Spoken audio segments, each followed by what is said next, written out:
Hello there and welcome to MCJ Sports. My name is Marco Yerkovich. And I'm Easton Nelson. Alright, on today's video, we're going to be doing our sports picks for the week of December 13th through the 19th. Before we begin, I'd just like to remind everyone to please like this video, subscribe to the channel, and leave a comment down below. Marco? Alright, let's get on with the picks. Yeah, alright. So first up, we have the Los Angeles Chargers at the Kansas City Chiefs, Thursday, 7:15 on Fox. You know, Marco, I actually have the Chargers in this one. I like their defense a lot. The Chiefs have been struggling as of late, especially on defense, which has been a bad spot for them the whole year. And, I mean, I think the Chargers' offense is almost just as good as the Chiefs. They can put up almost the same numbers, and their defense is quite a bit better than the Chiefs' defense. Right. So the Chargers' defense is 8th in total defense, 7th in points allowed, although Patrick Mahomes has passed for 4,300 yards this season, which leads the NFL. They're also first in yards per game, that is, the Chiefs are, with 437.5. But the Chargers aren't far behind in total offense. They're in 7th with about 390 per game. They also don't have one of the worst defenses in the league. Yep. The Chiefs are awful at defense. They're 28th in total defense and 28th in points allowed. They're no longer 30th. That belongs to your Bengals. I mean, it can't get much worse than 30th because you can't go any farther down. Well, actually, they're 32nd. Well, yeah, I mean. So it can get worse than 30th. It really can. It really can. So, yeah, with all that said, I've got the Chargers. I think this is a very important game in the MVP race between Phillip Rivers and Patrick Mahomes. Obviously, Drew Brees is in there, but he has fallen Rivers off. isn't winning the MVP. You never know. This game could be very crucial in deciding the MVP race. So that being said, I also have the Chargers in a pretty close one. As we saw, Baltimore took Kansas City to overtime, and their defense will be tested again this week. The Chargers, I think, have a better defense than the Ravens too. So oh yes, much better. It'll be a good game. In the AFC, I think the Chargers have 5, maybe 6 Pro Bowlers on defense. So we both have the Chargers on that one. Next up, we have the Indiana Pacers at the Philadelphia 76ers, Friday, 6:30 on ESPN. Eastern. I have the 76ers in this one. I mean, Oladipo's out for a while, and after that, you don't really have a star unless you want to call Miles Turner, who I think we both picked as most improved player, which is not going to happen, obviously. Hey, there's still like 60 games left. He hasn't really proved much improvement this year, but, I mean, you have Embiid, Simmons, Butler, and then you're going up against Miles Turner and, like, Sabonis and Collison. I mean, I think the Sixers won this one pretty easily. Yeah, so some stats for you quick. Joel Embiid is 7th in the league in scoring at 26.3 per game. He's 5th in the league in rebounds at 13.1 and 5th in the league in blocks at 1.96. He and Anthony Davis are the only players to be top 10 in all of those categories. No Giannis, no LeBron. So that is some elite company. He is playing very well. So Sleeper MVP candidate in Joel Embiid. I've got the Sixers in this one. They're the deeper team. Obviously, you mentioned Oladipo's injury. I've got Philadelphia in this one pretty handily. All right. So, next up, we have the Oklahoma City Thunder at the Denver Nuggets, Friday, 9 o'clock on ESPN. Easton? I have the Thunder in this one. I mean, I can't choose against my team. They're one of the hottest teams in the NBA right now. They just took over first place in the West. You have Russell Westbrook. Paul George has been having an insane month. Adams keeps getting better. And their bench with Schroeder and, Diallo, sleeper rookie of the year. He's not going to win it, but he's going to make the rookie teams. And, the Nuggets also a very good team. They've had a lot of improvement since last year. And I could easily see them winning this game, but got to go with my team on this one. All right, so the Nuggets, they are 12th in field goal percentage. The Thunder are 20th. They're about pretty equal in points per game and points allowed and many other metrics. So, honestly, to me, it just boils down to who has the best players. In my opinion, that is the Denver Nuggets. However, Paul Millsap and as well as Gary Harris, they're out with injuries. Will Barton is also day-to-day. Is Millsap really out? Yeah, he's out 4 to 6 weeks. Oh, really? Barton is out. He's been out. Is day-to-day, but Gary Harris is also out 4 to 6 weeks. So clearly, Denver is pretty injury-riddled right now, so I have to go with the Thunder just on that. Obviously, they're the way deeper team right now based on those injuries. I agree with that. So we agree on the Thunder. Yep. That's a surprise. All right, so next up, we have we actually have a basketball game. We have number 17 Villanova at number 1 Kansas, Saturday, 11 o'clock on ESPN Easton. I have Kansas in this one, and I haven't really watched too much Kansas games or Villanova games, but Villanova's been struggling lately as they lost quite a few players last year in Brunson and DiVincenzo and what's the one guy's name? Yuri, or is that in Gonzaga? That's Gonzaga. You're Never mind. Gonzaga. Yeah. But I mean, Kansas, they're the number 1 team in the country. They're deserving of that. Duke's gonna take them over eventually, I think. But Kansas in this one. Yeah, Kansas right now, they have probably 2 of the strongest wins in the country against number 3 Tennessee and number 9 Michigan State. They're the rightful number 1 currently in the country. Meanwhile, of course, you mentioned Villanova lost 4 players to the draft, 3 of them in the first round, so very impressive. A lot of talent leaving them, but they still have quite a bit of talent. Obviously, they're ranked and they played decently this season, but they've really struggled with pretty much every team that they've played. They have a loss against number 5 Michigan, number 23 Furman, a really a strange loss against Penn a couple days ago that makes me question what they are as a team right now. But I've got Kansas, obviously. Their resume speaks for itself. Exactly. But, I mean, I hope I see this Kansas team go up against Duke at some point because I think it'd be a pretty good game.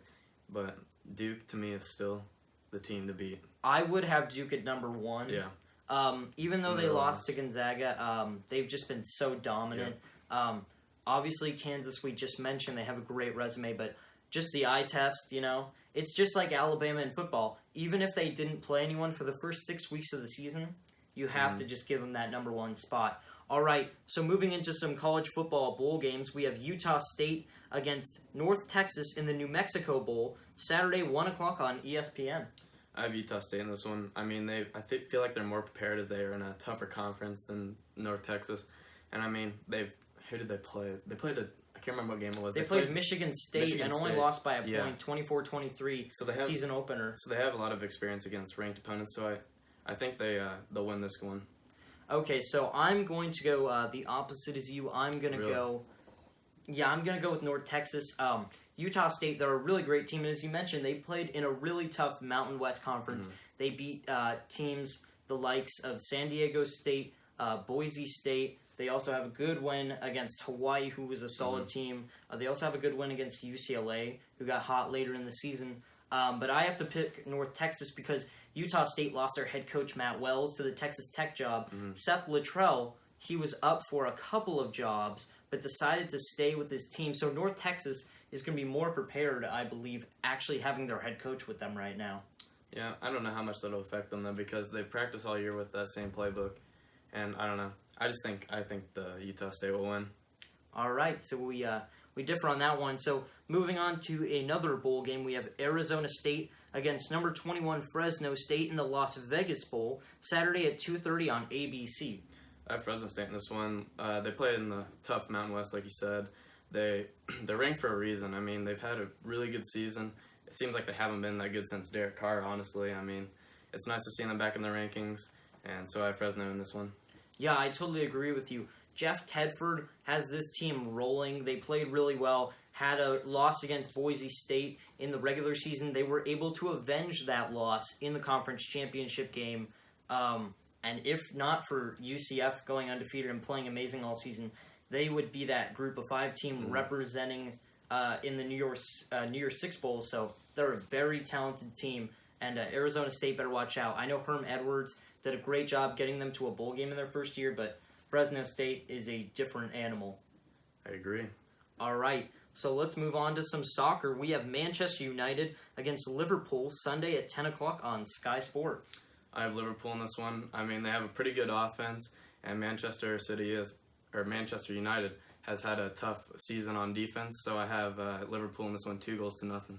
Right, so both of these teams are on a pretty good roll. Manchester United has been undefeated in 11 straight matches, all ties and wins, all the way back when they lost the Manchester Derby to City in early November. So they're on a great run. However, Liverpool is on an even greater run. In the first 16 games of the Premier League season, they have 13 wins, 3 ties, and 0 losses, off to a historic start. And that Anfield offense with Mo Salah, and Sadio Mane, they are very explosive. So I will also go with Liverpool on this one. They're a great team.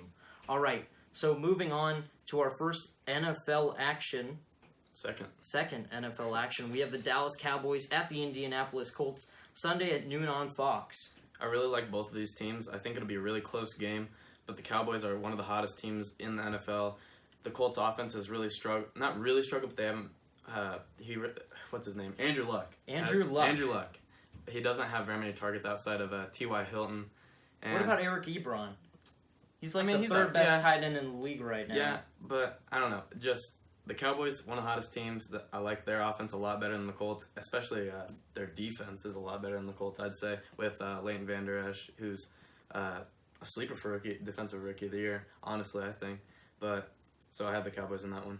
Right, so I also have the Cowboys. They're second in the league in points allowed, just under 19 a game. Fourth in total defense, only giving up just over 300 yards a game. The Colts are eighth in total defense, so they're not too bad themselves. However, the Cowboys' defense is just on a different level. I will say the Colts are on fire right now. They've won 6 of their last 7. Cowboys have won 5 straight, though. So I just have to go with the better defense overall in the Cowboys. Also, do not underestimate the effect the Amari Cooper trade has had on the Cowboys. Yeah. He leads the league in receptions, receiving yards, and receiving touchdowns since he was traded to Dallas. That's some amazing contributions. Did you like that trade? I can't remember. Did you like the first round pick? Because I said I didn't. I didn't like him. Now I think it's definitely worth it. I said I liked it because I thought Amari Cooper is a Pro Bowl caliber talent in either conference. And he's proving that to be the case, especially with some receivers in the NFC that have been historically good, like Julio Jones and Doug Baldwin. They're having off years, so I think he can even make the Pro Bowl in the very tough NFC. So we both go with the boys on that one. So our second to last pick, we have the New England Patriots at the Pittsburgh Steelers Sunday at 3:30 on CBS. I'm going the Patriots in this one just because I don't want to see the Steelers win the AFC North. And these are my two least favorite teams in the NFL, as you know, and you know. But the Patriots, Tom Brady, Ben Roethlisberger is right here, way below him. Yeah, all time. Not even close. The Patriots' offense has been doing pretty well, and their defense is a lot better than last year. I don't like the Steelers, so I'm not going to choose them. Right, so Tom Brady is 11-2 all-time against the Pittsburgh Steelers. But the even more shocking stat is Bill Belichick has won 80% of his games coming off of a loss. Now, that, there is something to be said right now. The Patriots have kind of been struggling in certain games this season where it just doesn't look like they show up a couple times a year. But they are undefeated when they run for more than 100 yards. And Sony Michel, James White, and Rex Burkhead are all active this week. So expect them to shred what is a very talented Steelers defense, 6th in the league in rushing defense. They've really picked it up since about week 4 or 5. They've been one of the scariest front sevens in the league. But I gotta go with Tom Brady. He is, as you said, way better than Ben Roethlisberger. Gotta go with TB12 and the Patriots on this one. Can't go wrong with that. All right, so our last pick of the day, we have number 14 Buffalo at 25 Syracuse Tuesday at 7 o'clock on ESPN2. I have Syracuse in this one.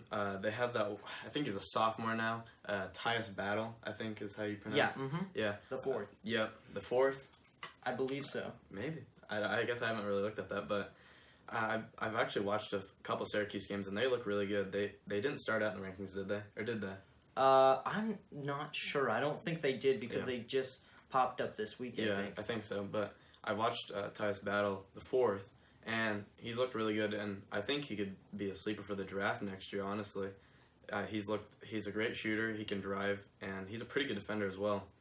Yeah, so Buffalo, they really surprised me this season. Obviously, probably not on a lot of people's radar, but they are an experienced veteran team, top 10 in the country in total defense, and you can never go wrong with good defense in college basketball. I know Jim Boeheim, Syracuse, they have a legacy of greatness there, but I have to go with Buffalo on this one. This team just really seems to have some type of magic about themselves. They're one of the few, I think, handful of teams, along with Kansas, who we discussed, that are still undefeated in college basketball. So that's quite impressive about. All right, and last week's records for the picks, Easton, you won. Yes, sir. You finished 7-2, Always do. but you didn't win alone. Spencer, who is gone, also finished 7-2. Good luck on that calc test, Spencer. I went 6-3, so I got last, but it wasn't terrible. But how are you feeling? How are you feeling about these picks? What do you think you'll go? You think you'll go undefeated? Of course. I mean, that's why we made always the picks. confident in my picks. If I were to choose the wrong one, or why would I choose the wrong one if I'm not confident in it? So, if I'm undefeated, I won't be surprised. I mean, yeah, and that's why we're making these picks, Exactly. because we believe in them. All right, we will see you guys next time. Don't forget to like this video, subscribe to the channel, and leave a comment down below. We will see you guys next time.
All right, and last week's records for the picks, Easton, you won. Yes, sir. You finished Always 7-2, do. but you didn't win alone. Spencer, who is gone, also finished 7-2. Good luck on that calc test, Spencer. I went 6-3, so I got last, but it wasn't terrible. But how are you feeling?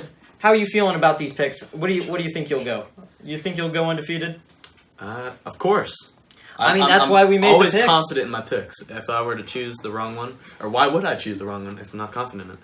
So, if I'm undefeated, I won't be surprised. I mean, yeah, and that's why we're making these picks, Exactly. because we believe in them. All right, we will see you guys next time. Don't forget to like this video, subscribe to the channel, and leave a comment down below. We will see you guys next time.